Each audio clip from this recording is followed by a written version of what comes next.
Top Chinese official ने पाकिस्तान का visit किया है, जिसके लिए हमने देखा है कि पूरे इस्लामाबाद को बंद कर दिया गया है। चाइनीज वाइस प्रीमियर ही लिफेंग ने पाकिस्तान का विजिट किया है। आज की इस वीडियो में हम ये जानने की कोशिश करेंगे कि इस टॉप चाइनीज ऑफिशियल का पाकिस्तान का इस वक्त विजिट करने का क्या मकसद है। इसके अलावा हम जानेंगे पाकिस्तान और चाइना के दरमियान जो ताल्लुकात हैं उनकी करंट नौयत, हालात इस वक्त किस नहज पर खड़े हैं। और इसके अलावा हम सबसे इम्पॉर्टेंट पार्ट डिस्कस करेंगे, जो 6 एग्रीमेंट साइन हुए हैं, MOU साइन हुए हैं चाइनीज़ के साथ, वो बहुत इंपॉर्टेंट है। आज की इस वीडियो को देखने के बाद आपको पाकिस्तान और चाइना के दरमियान जो करंट ताल्लुकात की नौयत है उसको समझने में बहुत मदद मिलेगी। हम CPEC के हवाले से भी देखेंगे कि CPEC इस वक्त कहाँ पर खड़ा है। ही लिफेंग चाइना के वाइस प्रीमियर हैं। चाइना में प्रेसिडेंट के बाद जो सबसे इम्पॉर्टेंट और सबसे पावरफुल पोस्ट होती है वो होती है प्रीमियर की, मतलब जो पूरी कैबिनेट, जो पूरी गवर्नमेंट होती है उसका हेड होता है। तो एक वो प्रीमियर होता है और उसके अंडर फिर मल्टीपल वाइस प्रीमियर्स होते हैं, 2, 3 या 4। इस वक्त 4 वाइस प्रीमियर्स हैं। उनमें से एक ये हैं जिन्होंने पाकिस्तान का विजिट किया है, यानी इनकी पोस्ट है वाइस प्रीमियर की पोस्ट। प्रेसिडेंट, उसके बाद प्रीमियर और फिर ये वाइस प्रीमियर्स होते हैं। इस विजिट की जो हाईलाइट थी वो ये थी कि जो CPEC है, पाकिस्तान और चाइना के दरमियान इकोनॉमिक कॉरिडोर, उसके 10 साल मुकम्मल होने पर उसको सेलिब्रेट करना है, उसकी सालगिरह को। तो इसलिए इस विजिट की काफ़ी अलामती इंपॉर्टेंस है। इसके अलावा कुछ मुआहदों पर भी ऑब्वियसली दस्तखत किए गए हैं। 3 दिन का इनका विजिट है और मैं आपसे रिक्वेस्ट करूंगा कि आप हमारी वीडियो का अगला पार्ट लाजमी देखिएगा, जिसमें हमने पाक चाइना ताल्लुकात को डिस्कस किया कि वो इस वक्त कहाँ पर खड़े हैं। तो पहले हम आते हैं कि इनकी पाकिस्तान में आमद। राना सनाउल्लाह, एहसन इकबाल और कुछ मिनिस्टर्स ने इनको एयरपोर्ट पर रिसीव किया। इसके अलावा सदर पाकिस्तान आरिफ अलवी ने पाकिस्तान का जो 2nd हाईएस्ट सिविल अवार्ड है हिलाल पाकिस्तान, उससे इनको नवाजा। शहबाज शरीफ ने बड़े पॉजिटिव कलमात अदा किए, जो वो हमेशा कहते होते हैं पाकिस्तान और चाइना की दोस्ती के हवाले से, कि ऑल वेदर स्ट्रेटेजिक फ्रेंड, हर मुश्किल वक्त में साथ देने वाला, हिमालय से ऊंची और बहीरा अरब से गहरी पाक चाइना दोस्ती, पाकिस्तान और चाइना आयरन ब्रदर्स हैं, इस तरह के कलमात। इसके अलावा उन्होंने ये भी कहा कि शी जिनपिंग का जो विजन है, जो BRI का विजन है, जो कनेक्टिविटी का विजन है, हम उसमें हिस्सादार हैं और हम इस विजन को मिलकर पूरा करेंगे। अब आते हैं पाकिस्तान और चाइना के दरमियान होने वाले अहम मुआहदों पर। जो सबसे पहला मुआहदा था वो साइन किया गया, एक जॉइंट कोऑपरेशन कमेटी CPEC के हवाले से बनाई जाएगी, जिस पर पहले भी काम चल रहा है। और जो 2nd डॉक्यूमेंट साइन किया गया है वो रिलेटेड है एक्सपर्ट एक्सचेंज मैकेनिज्म के हवाले से, कि एक्सपर्ट्स का एक्सचेंज किया जाएगा CPEC में, उसकी बुनियाद रखी जाएगी। तीसरा डॉक्यूमेंट पाकिस्तान के जो सेक्रेटरी हैं national food security Zafar Hasan, और चाइना के जो इस वक्त चार्ज डे अफेयर्स हैं, यानी कि एम्बेसडर की जगह पर, इस वक्त चाइना का प्रॉपर एम्बेसडर नहीं है पाकिस्तान में, तो उनकी जगह जो चार्ज डे अफेयर्स जो सारे मामलात को देखता है पाकिस्तान में, उन्होंने ये एक एग्रीमेंट साइन किया है कि पाकिस्तान जो अपनी ड्राइड चिलीज हैं, जो मिर्चें हैं, वो चाइना को एक्सपोर्ट करेगा। इसके अलावा planning of national highway authority के जो मेंबर हैं आसिम अमीन, उन्होंने चाइना के चार्ज डे अफेयर्स के साथ एक और मुआहदा साइन किया, चौथा एग्रीमेंट। वो बहुत इंपॉर्टेंट एग्रीमेंट है और वो ये है कि कराकरम हाईवे का जो फेज़ 2 है, उस प्रोजेक्ट की फिजिबिलिटी को स्टडी करना। और ये जो 2nd रूट है कराकरम हाईवे का, इसको हमने आज से तकरीबन 2 साल पहले इस वीडियो में डिस्कस किया था।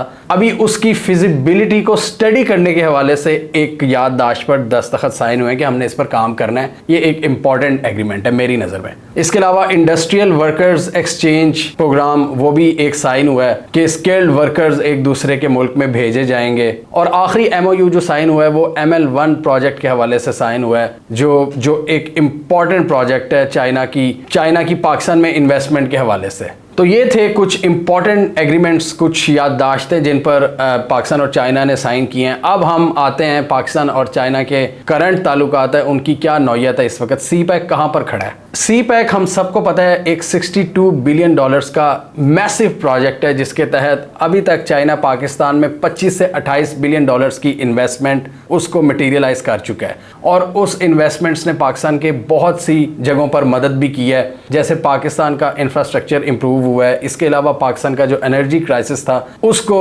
हल करने में भी काफ़ी मदद की है इन इन्वेस्टमेंट्स ने। बहुत से पावर प्लांट्स लगे हैं चाइना की इन्वेस्टमेंट के जरिए 2016 के बाद। और इसके अलावा गवादर में कई तरक्याती प्रोजेक्ट्स छोटे छोटे चाइना ने लगाए हैं, जिसको हमने इस वीडियो में डिस्कस किया था आज से 3 साल पहले, जब हमने खुद जाकर विजिट किया था गवादर का। यहाँ पर पाकिस्तान की तरफ से एक बार फिर एक अज़म को दोहराया गया कि सी पैक के सेकंड फेज़ में हम बड़े पुरजोश अंदाज में एंटर होंगे और चाइना की इन्वेस्टमेंट्स को सिक्योर करेंगे। अब मसला ये है कि सी पैक में के सेकंड फेज़ में पाकिस्तान 2019 से एंटर हो रहा है और अभी तक हो नहीं पाया। उसमें कई रीज़न्स थी जो अभी हम वो डिस्कस करेंगे। इसमें जो टॉप रीज़न थी वो थी कोविड-19। अनफॉर्चुनेटली उस वायरस की वजह से पूरा चाइना बंद हो गया 2020 के स्टार्ट में, और पाकिस्तान जो बड़ी एक एक्साइटिंग तरीके से एंटर हो रहा था सेकंड फेज़ में, वो उस प्रोग्राम को पॉज लग गया। चाइना जब बंद हुआ, चाइना हम सबको पता है पूरी दुनिया की फैक्ट्री उसको कहा जाता है, मैन्युफैक्चरिंग हब है, तो पूरी दुनिया की ट्रेड बहुत ज़्यादा मुतासिर हुई। चाइना ने अपने बॉर्डर्स बंद कर दिए, अपने समंदरी रास्ते, अपने ज़मीनी रास्ते, इस वजह से हमारी ट्रेड बिल्कुल ख़त्म हो गई, पूरी दुनिया की बेसिकली ख़त्म हो गई। 1 साल तो उसमें बहुत हैवी ब्रेक रहा, तो उस वजह से जो सी पैक का सेकंड फेज़ था वो भी आगे नहीं बढ़ सका। उसके बाद इमरान खान ने एक इम्पॉर्टेंट विज़िट किया था 2021 के एंड पर, जिसमें यह अदा किया गया था कि सेकंड फेज़ में हम एंटर होंगे, और आज फिर वही बात हो रही है कि सेकंड फेज़ में पुरजोश तरीके से एंटर होना है। दूसरा, कुछ सिक्योरिटी और जियोपॉलिटिकल रीजंस हैं जिनकी वजह से सी पैक अभी तक अपने फुल पोटेंशियल पर मटीरियलाइज नहीं हो सका। हमें पता है कि बहुत से चाइनीज़ वर्कर्स पर अटैक भी हुए हैं। दासू में जो 10 इंजीनियर्स मारे गए थे, उसकी वजह से चाइना बहुत ज़्यादा डिस्टर्ब हो गया था, और चाइना ने पाकिस्तान को ऑब्वियसली यही पैगाम दिया था कि आप सिक्योरिटी पर फोकस करें। अभी जब आप बहुत से लोग नारान गए होंगे तो वहाँ भी एक डैम बना रहे हैं चाइनीज़, जिसकी वजह से सड़क भी ख़राब हुई है। दासू पर काम चल रहा है। इसके अलावा मेरे अपने जानने वाले हैं जो दिया मीर भाषा डैम पर काम कर रहे हैं, तो काफ़ी डैम्स पर काम हो रहा है, बहुत सी चीज़ों पर काम हो रहा है, लेकिन ऑब्वियसली फिर चैलेंजेस भी साथ साथ हैं। दासू के अलावा कराची में भी कुछ अटैक्स हुए चाइनीज़ पर, और इसके अलावा एक और बहुत बड़ा चैलेंज आया था सी पैक को, जब पिछले साल सैलाब की वजह से बहुत सारा इंफ्रास्ट्रक्चर तबाह हो गया था बलोचिस्तान में, तो उसकी वजह से भी एक सेटबैक देखने को मिला था सी पैक एक्टिविटीज़ में। तो अब उसको नए सिरे से उसको रिवाइव करने का इरादा किया गया कि हम इसको जारी रखेंगे। इसके अलावा जियो पॉलिटिक्स की बात करें तो चाइना के अपने दुश्मन हैं और पाकिस्तान के अपने दुश्मन हैं। चाइना के दुश्मन BRI को कभी कामयाब नहीं होने देना चाहते, और सी पैक BRI का एक इम्पॉर्टेंट प्रोजेक्ट है, एक फ्लैगशिप प्रोजेक्ट है। चाइना उसको दिखा के पूरी दुनिया में एक सक्सेस स्टोरी के तौर पर दिखाना चाहता है, एक मिसाल के तौर पर। तो उसमें डेफिनेटली चाइना को मुश्किलात आ रही हैं, और उसमें जियो पॉलिटिक्स भी हैं। वही जैसे मैंने कहा, बहुत सी सुपर पावर्स हैं, बहुत से ऐसे मुल्क हैं जो इसको नहीं कामयाब होने देना चाहते, और फिर पाकिस्तान के अपने दुश्मन हैं। तो पाकिस्तान के दुश्मन अपने तौर पे कार्रवाइयाँ करते हैं, चाइना के दुश्मन फिर अपने तौर पे। तो इस वजह से जो वेस्टर्न आपका महाज है, वेस्टर्न बॉर्डर है, जो अफगानिस्तान और ईरान बॉर्डर के साथ साथ काफ़ी मुश्किलात आती हैं इसको एग्जीक्यूट करने में। इसीलिए इस पूरी इक्वेशन में सिक्योरिटी का एलिमेंट बहुत ज़्यादा ज़रूरी है। लेकिन अच्छी बात यह है कि इन सारे चैलेंजेस के बावजूद पाकिस्तान और चाइना कभी भी डीरेल नहीं हुए। कभी इन्होंने ये नहीं कहा, मतलब नाराज़गी नहीं शो की कि अब हम ठीक है जी हमारी पार्टनरशिप ख़त्म। पाकिस्तान की तरफ से भी कोताहियाँ होती हैं, फिर चाइना भी हाथ रोक लेता है, लेकिन फिर ये मिल बैठते हैं और ये सफ़र जारी शुरू कर देते हैं उसको। पाकिस्तान की दुश्मन, ये दोनों ममालिक की दुश्मन क़ुव्वतें हमेशा सी पैक को साबुताज करने की कोशिशें करती रहेंगी। ये पाकिस्तान और चाइना पर ही है कि किस तरह इन्होंने इसको लेकर चलना है। और हम देखते हैं वेस्टर्न मीडिया पर अक्सर एक फ्रस्ट्रेशन भी शो की जाती है। वो कहते हैं कि जी पाकिस्तान और चाइना बड़े चालाक हैं कि उन्होंने अपना प्रोपेगेंडा पूरा रखा हुआ है कि जी हम ऑल वेदर स्ट्रेटेजिक फ्रेंड्स हैं। तो ये बाज़ औक़ात हमें अक्सर देखने को मिलता है कि किस तरह वेस्टर्न मीडिया ये शो कराता है अपनी फ्रस्ट्रेशन के इतने चैलेंजेस के बावजूद भी आज भी इकट्ठे हैं। मतलब कोई भी गवर्नमेंट हो पाकिस्तान में, वो इसको जारी रखने की कोशिश करते हैं। इसके अलावा पाकिस्तान के पॉलिसी मेकिंग में कुछ फ्लॉज हैं जिनको मैं डिस्कस करना चाहूँगा कि मतलब हमने भी ऑब्वियसली जैसे पूरे मुल्क का ही सोशो इकोनॉमिक स्ट्रक्चर तबाह है, तो हमारी पॉलिसी मेकिंग भी उसमें भी बड़ी ख़राबियाँ देखने को मिली हैं पिछले कुछ सालों में कि हम फोकस नहीं सही तरह कर पाते। हम ये जियो पॉलिटिकल जो एक राइवलरी है चाइना और अमेरिका की, हम उसको बैलेंस नहीं कर पा रहे। हमें नहीं पता हमने चाइना के पास जाना है या अमेरिका के पास जाना है। जैसे हम हमेशा कहते हैं कि दोनों साइड से बनाकर रखनी चाहिए। यूएस आपका सबसे बड़ा ट्रेडिंग पार्टनर है, ईयू को आप अपनी एक्सपोर्ट्स करते हैं बहुत ज़्यादा, यूरोपीय यूनियन को। तो लेकिन चाइना का ये है कि चाइना आपका नेक्स्ट डोर नेबर है। चाइना आपका इतना बड़ा एक मतलब दुनिया की जो फैक्ट्री है वो आपके साथ है, आपका बॉर्डर उसके साथ लगता है, आपके ज़मीनी रास्ते उसके साथ हैं। तो मैं हमेशा ये कहता हूँ कि हमें चाइना के साथ बनाकर रखनी चाहिए। यानी नेक्स्ट सुपर पावर आपके नेक्स्ट डोर नेबर्स में बैठा है, तो आपने उससे नहीं बनाकर रखनी तो किससे बनाकर रखनी है। तो चाइना की तरक्की के साथ साथ आप बहुत ज़्यादा इसमें अपना फ़ायदा निकाल सकते हैं। मेरी जिस भी पॉलिसी मेकर से बात होती है, जिस भी हुकूमत के, तो मेरा यही उनको मशवरा होता है कि जो चाइना की एक्सपर्टीज़ हैं उनको यूज़ किया जाए।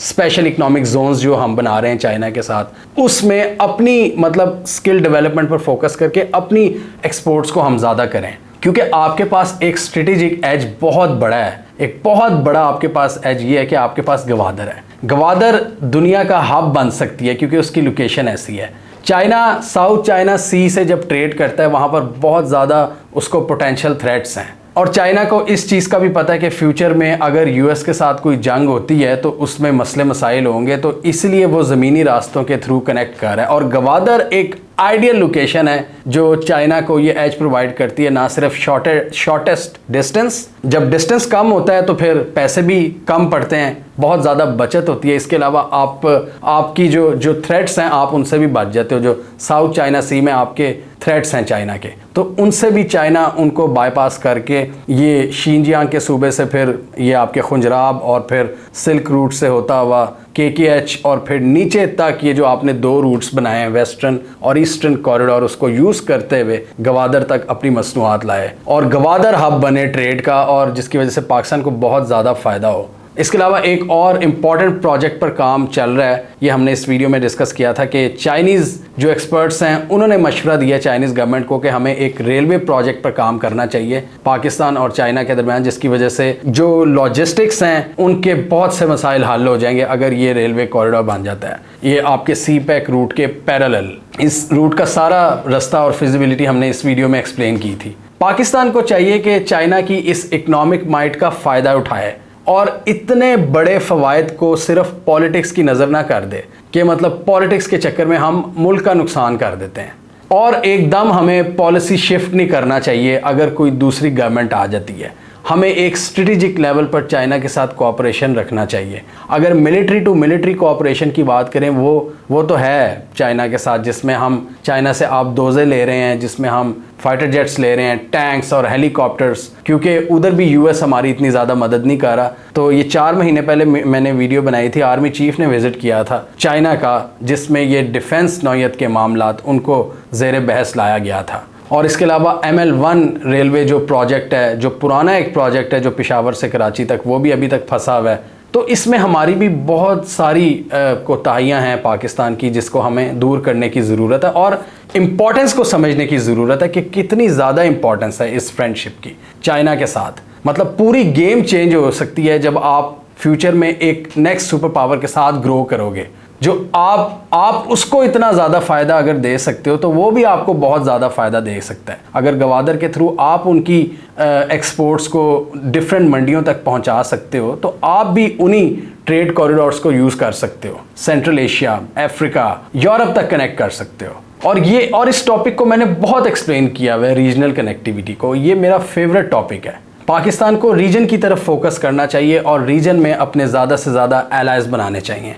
और जब एलाय चाइना हो तो फिर सोचने की क्या बात। लॉन्ग टर्म में हमें चाइना के साथ स्ट्रेटेजिक और इकोनॉमिक कोऑपरेशन करना चाहिए ताकि इन दोनों डोमेन्स में हमारी भी कुछ सुपीरियॉरिटी कायम हो, स्ट्रेटेजिक और इकोनॉमिक।